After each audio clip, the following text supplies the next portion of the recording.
வணக்கம். நான் கௌரி இருக்கிறேன். எல்லாரும் எப்படி நல்ல சுகமாக இருக்கிறீங்களா? இந்த வீடியோவில் நாங்கள் இன்றைக்கு பார்க்க போகிறது அப்பம் ரெசிபி. அப்பம் எப்படி சுடுகிறதுன்றதை பற்றி தான் பார்க்க போகிறோம். அப்பம் புளிக்க வைக்கிறதுக்கு அப்பச்சோடா அல்லது ஈஸ்ட் போட்டு தான் அப்பத்துக்கு புளிக்க வைப்பார்கள். இந்த வீடியோவில் அப்பச்சோடா ஈஸ்ட் எதுவுமே பாவிக்காமல் தான் அப்பத்துக்கு புளிக்க வைத்திருக்கிறேன்.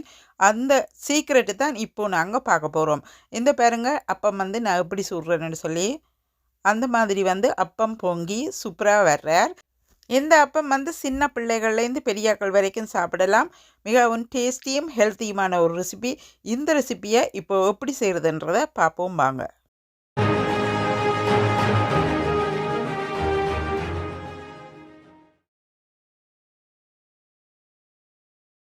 இப்போ இந்த அப்பம் நான் வெள்ளை அரிசியில் செய்ய போகிறேன்.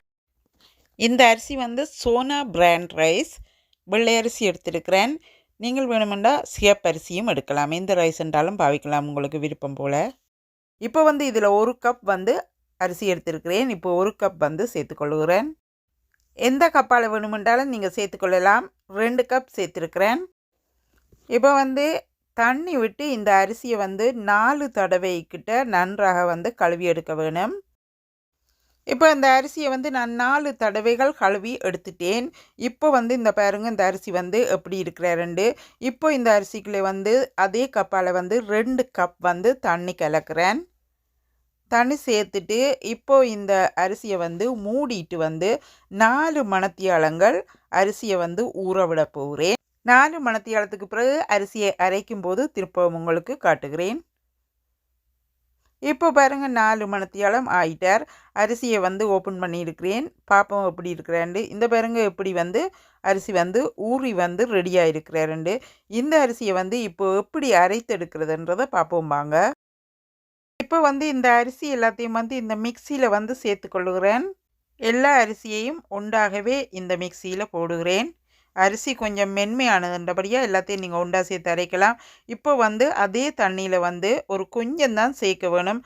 கணக்க தண்ணி சேர்த்துடக்கூடாது. தண்ணி கூடினா பேருந்து அப்பம் பிழைச்சிடும்.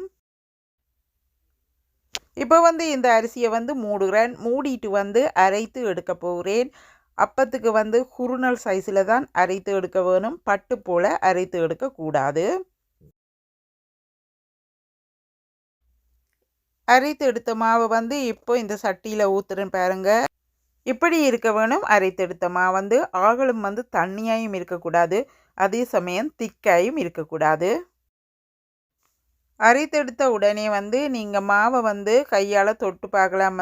குறுநல் பதம் இருக்குதா இல்லையாண்டு. கட்டாயம் கொஞ்சம் குறுநல் பதம் இருக்க வேணும். இல்லையென்று சொல்லி சொன்னால் அப்பத்துக்கு டேஸ்ட் குறைவாக இருப்பார். இப்போ அரைத்தெடுத்த இந்த மாவிலே அதே கப்பால் அரை கப் கிள்ளி எடுக்க வேணும். கணக்கு எடுக்கக்கூடாது. கஞ்சி கூடிடக்கூடாது. அவ்வளோதான். இதை இப்போ கஞ்சி காய்ச்சி எடுக்க போகிறேன். இப்போ காட்டுறேன்னு பாருங்க. இப்போது மற்ற சட்டி ஒன்று எடுத்து அந்த சட்டியிலே அந்த மாவை சேர்த்துக்கொள்கிறேன். அதோடு இன்னமும் ஒரு கப் தண்ணி சேர்த்துக்கொள்கிறேன். இந்த மிக்சியை கழுவிட்டு விடுகிறேன். 2 கப் தண்ணி ஏற்கனவே கலந்திருந்தேன். இதோடு 3 கப் தண்ணி சேர்த்துருக்கிறேன். அரிசி ஊற விடும்போது 2 கப் சேர்த்துருந்தேன். இப்போ எக்ஸ்ட்ராவாக 1 கப் சேர்த்துருக்கிறேன். மிக்சி அந்த ஏற்கனவே பேலன்ஸ் இருந்த தண்ணிலாம் கழுவிட்டு நான் இப்போ இந்த கஞ்சியை காய்ச்சிரும் பாருங்க அடுப்பில் வச்சு. எந்த அளவுக்கு திக்காக இந்த கஞ்சி காய்ச்சப்பட வேணுமென்று காட்டுறேன் உங்களுக்கு. லோ ஹீட்டில் வச்சு காய்ச்சி கொண்டு நிற்க வேணும். ஹை ஹீட்டில் விட்டிங்கன்னா உடனே மாவு திக்காயிடுவார். ஆகலும் திக்காக காய்ச்சி எடுக்கக்கூடாது. ஓரளவுக்கு லூஸாக காய்ச்சி எடுத்திங்கன்னா ஓகேயாக இருப்பார். இந்தளவு பதம் வரும்போது நீங்கள் இறக்கி எடுக்க சரியாக இருப்பார். அடுப்பை இப்போ நான் ஆஃப் பண்ணிட்டேன். இப்படி காய்ச்சி எடுக்க வேணும். இப்போ இந்த கஞ்சியை அடுப்பில் இருந்து இறக்கி ஒரு சைட்டாக வைக்க போகிறோம். கஞ்சி நல்ல பச்சை தண்ணி மாதிரி ஆறி வரும் மட்டும் நீங்கள் ஏற்கனவே உள்ள மாவோடு இதை சேர்க்கக்கூடாது. இதை இப்போ நன்றாக ஆற விட போகிறேன். இப்போ கஞ்சியை ஃபுல்லாக க்ளோஸ் பண்ணாமல் லைட்டாக க்ளோஸ் பண்ணிவிட்டு ஆற விட்டிருக்கிறேன். இப்போ வந்து இந்த கஞ்சி வந்து ரெடி ஆயிட்டார். இந்த கஞ்சி கூட வந்து இப்போ தேங்காய்ப்பு போட்டு இதை வந்து மிக்சியில் மறுபடியும் வந்து அரைத்து எடுக்க போகிறேன். இப்போ வந்து மிக்சியில் வந்து சேர்த்துக்கொள்ளுகிறேன். எல்லாத்தையும் உண்டாவே எல்லா கஞ்சியையும் சேர்த்துக்கொள்ளலாம். இப்போ வந்து ஒரு அரை கப் அளவு தண்ணி வந்து அந்த சட்டிக்குள்ளே விட்டுட்டு அதை கழுவிட்டு இப்போ வந்து அதுக்குள்ளே ஊற்றி கொள்ளுகிறேன். அதோடு சேர்த்து இப்போ தேங்காய்ப்பு வந்து இந்த கப்பால் வந்து அரை கப் எடுத்துருக்கிறேன் பாருங்க. அதையும் வந்து சேர்த்துக்கொள்ளுகிறேன். அதோடு வந்து ஒரு டேபிள் ஸ்பூன் வந்து சீனி வந்து சேர்த்துருக்கிறேன். இப்போ மூடிட்டு எல்லாத்தையும் சேர்த்து மறுபடியும் அரைத்து எடுக்க போகிறேன். அரைத்து எடுத்த மாவை வந்து இப்போ ஏற்கனவே வைத்திருக்கிற அரைவாசி மாவுக்குள்ளே வந்து சேர்த்துக்கொள்கிறேன். இந்த பாருங்க எப்படி இருக்கிறாருன்னு சொல்லி எல்லாத்தையும் சேர்த்து முடிய விட்டு இப்போ வந்து இது எத்தனை மணித்தியாலத்துக்கு அப்பத்துக்கு வந்து ஊற வைக்க வேணுமென்று பார்ப்போமாங்க. கஞ்சி காய்ச்சி சேர்த்ததுக்கு பிறகு தண்ணி பதம் காணாமல் இருந்தால் இன்னமும் கொஞ்சம் வந்து தண்ணி நீங்கள் பார்த்து சேர்க்க வேணும். கணக்க சேர்த்துடக்கூடாது. தண்ணி பதமாக இருந்தால் அப்பம் வந்து தண்ணியாக இருப்பார். நீங்கள் சுட்டு எடுக்கிறது கஷ்டமாக இருப்பார். இந்த பாருங்க எந்த அளவுக்கு வந்து திக்காக இருக்கணுமெண்டு.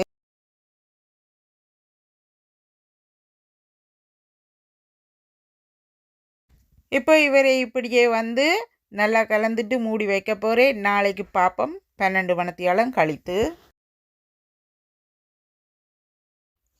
இப்போ வந்து அடுத்த நாள் பின்னேரம் போல் தான் நான் இந்த அப்பத்தை சுட்டெடுக்க போகிறேன். நான் கூடுதலாக வந்து ஈவினிங் தான் சுடுறேன். நான் கிட்டமிட்ட வந்து 18 மணித்தியாலம் ஆயிட்டார். இப்போ வந்து இந்த அப்பத்தை சுடுறதுக்கு முதல்ல உப்பு மட்டும் சேர்க்க வேணும். சில பேர் உடனே சேர்த்து வைப்பார்கள். நான் வந்து சேர்க்கல. இப்போ தான் வந்து உப்பு சேர்த்து அந்த வீடியோ வந்து விடுபட்டுட்டார். உப்பு வந்து 1/2 டீஸ்பூன் வந்து சேர்த்துக்கொள்ளுங்க. அப்பம் சுடுகிறதுக்கு முதல்ல வந்து அப்பச்சட்டி வந்து நல்லாக கீட்டாக இருக்க வேணும். அப்போ தான் வந்து அப்பம் விடும்போது வந்து பொங்கி வருவார். இல்லையண்டா அப்பம் வந்து பொங்கி வர மாட்டார். இந்த பாருங்க இப்படி அப்பம் விட்டுட்டு இப்படி நீங்கள் சுற்றி எடுக்கும்போது அந்த ஓட்ட மாதிரி விழுவணும். அப்போ தான் வந்து வந்து ரெடியாக இருக்கிறாருன்னு அர்த்தம். அப்பமா வந்து ரெடி இல்லையண்டா நீங்கள் தொடர்ந்து வந்து அப்பமாவை புளிக்க வைக்க வேணும். இப்போ வந்து கொஞ்சம் ஆயில் வந்து மேலால் வந்து விட்டிருக்கிறேன். நல்லெண்ணெய் விட்டாலும் சரி, உங்களுக்கு விருப்பமான ஆயில் விட்டுக்கொள்ளுங்க. இப்போ வந்து மூடி விட்டிருக்கிறேன். இப்போ பாருங்க அப்பம் எப்படி வந்திருக்கிறாருன்னு சொல்லி மூடிட்டு வந்து நன்றாக வந்து சைட்டெல்லாம் வந்து நல்ல கருகின பதமாக வர விட்டால் தான் அப்பம் வந்து எடுக்கும்போது ஈஸியாக இருப்பார். இந்த பாருங்க எப்படி இருக்கிறாருன்னு சொல்லி இப்படி இருக்க வேணும். இந்த அப்பம் வந்து பால் விட்டு சுட்டு காட்ட போகிறேன். முதல்ல சுட்ட அப்பம் வந்து பால் விட்டு சுடையலை. இப்போ வந்து பால் விட்டு சுட்டு காட்ட போகிறேன். 2 கரண்டி வந்து எப்போதுமே நான் கூடுதலாக விடுவேன். விட்டால் தான் அப்பம் வந்து சுற்றி எடுக்க சரியாக இருப்பார். நடுவில் வந்து அப்பம் கொஞ்சம் திக்காக இருக்கணும். அதுக்காக 2 கரண்டி விட்டால் ஓகே இருப்பார். நீங்கள் இப்படி சுற்றி எடுக்கும்போதே அப்பம் வந்து ரெடியாக இல்லையான்னு உங்களுக்கு தெரியும். இப்போ பாருங்கள் ஓரளவுக்கு வந்து அப்பம் சூடேறி வரும்போது லைட்டாக வந்து ஆயில் விடுகிறேன். அதுக்கு மேலே வந்து இப்போ உடனே வந்து தேங்காய் பால் வந்து நீங்கள் ஏற்கனவே ரெடி பண்ணி வச்சுருக்க வேணும். நல்ல திக்கான பால் வந்து சேர்த்துக்கொள்ளுங்க. இப்போ வந்து மூடி விடுகிறேன். அப்பம் வந்து அந்த அப்பத்தின் சைட்டெல்லாம் வந்து நல்ல ப்ரௌன் கலரில் வேறு மட்டும் குக் பண்ண வேணும். இப்படி வந்து ப்ரௌன் கலரில் வந்தால் தான் அப்பம் வந்து எடுக்கிறதுக்கு ஈஸியாக இருப்பார். இல்லைன்னு சொல்லிச்சேன்னா அப்பம் வந்து எடுக்கிறது கஷ்டமாக இருப்பார். நீங்கள் வந்து ஒரு அப்பத்துக்கு மேலே இன்னும் ஒரு அப்பம் வைக்கணுமா இருந்தால் அந்த பேப்பர் வந்து கேக் அடிக்கிறதுக்கு யூஸ் பண்ணுற பேப்பர் தெரியும் தானே, அதை நீங்கள் கடையில் வேண்டுவீங்க. அதை வந்து கட் பண்ணிவிட்டு அந்த பேப்பரை வந்து அப்பத்துக்கு மேலே வச்சுட்டு அதுக்கு மேலே தான் மற்ற அப்பம் வைக்கணும். அப்போ தான் வந்து அப்பம் வந்து ஒட்டாமல் இருப்பார். இந்த பாருங்கள் இப்படி வந்து பேப்பர் வச்சிங்களா இருந்தால் நல்லா, வைக்காட்டியும் பிரச்சனையில் விருப்பமெண்டா வேண்டி அப்படி வைக்கலாம். இந்த பாருங்கள் இப்படி வச்சிங்களா அப்பம் வந்து எடுக்கிறது ஈஸியாக இருப்பார். அப்பம் வந்து சில வேளைகளில் புளிக்கிறது கஷ்டம். அதனால் வந்து சில நேரம் 1.5 நாள் கூட சில பேர் அப்பத்துக்கு புளிக்க வைப்பார்கள். நீங்கள் வந்து அப்பத்தை சுட்டு பார்க்கும்போது புளிக்காமல் இருந்தார் என்று சொல்லி சொன்னால் இன்னமும் கொஞ்சம் கூட மணத்தியாலம் அப்பமாவை வந்து புளிக்க நீங்கள் அப்படியே வைக்கலாம். ஒரு பிரச்சனையும் இல்லை. அப்பம் வந்து இன்னமும் வித்தியாசமான முறைகளில் வந்து புளிக்க வைக்கலாம். அடுத்தடுத்த வீடியோவில் வந்து நான் வேறு விதமாக வந்து அப்பம் உங்களுக்கு செய்து போடுகிறேன். இப்போ பாருங்க ஒரு அப்பத்தை வந்து பிச்சு காட்டுறேன் எப்படி இருக்கிறாருன்னு சொல்லி. இந்த பாருங்க நீங்கள் சுட்டு போட்டு வச்சேன்ட இவ்வளோ சாஃப்டாக இருக்கிறாருன்னு பாருங்க. இந்த மாதிரி அப்பம் இருக்கணும். அப்பம் எப்போதுமே வந்து அந்த அப்பத்தின் புளிப்பு வாசம் இருக்கணும். அப்போ தான் வந்து அப்பம் வந்து எப்பவும் டேஸ்டாக இருப்பார். அவ்வளோதான் இந்த வீடியோவில் வந்து. இந்த வீடியோ உங்களுக்கு பிடித்திருக்குன்னு சொல்லிச்சுன்னா இந்த வீடியோக்கு ஒரு லைக் பண்ணுங்கள், ஷேர் பண்ணுங்கள், மற்றவர்கள் பார்க்குறதுக்கு புதுசாக வருகிறவர்கள் சப்ஸ்கிரைப் பண்ணுங்கள். இந்த வீடியோவில் இந்த விடைபெற்று கொண்டு இன்னும் ஒரு வீடியோவில் இணைந்திருக்கிறேன். நன்றி, வணக்கம்.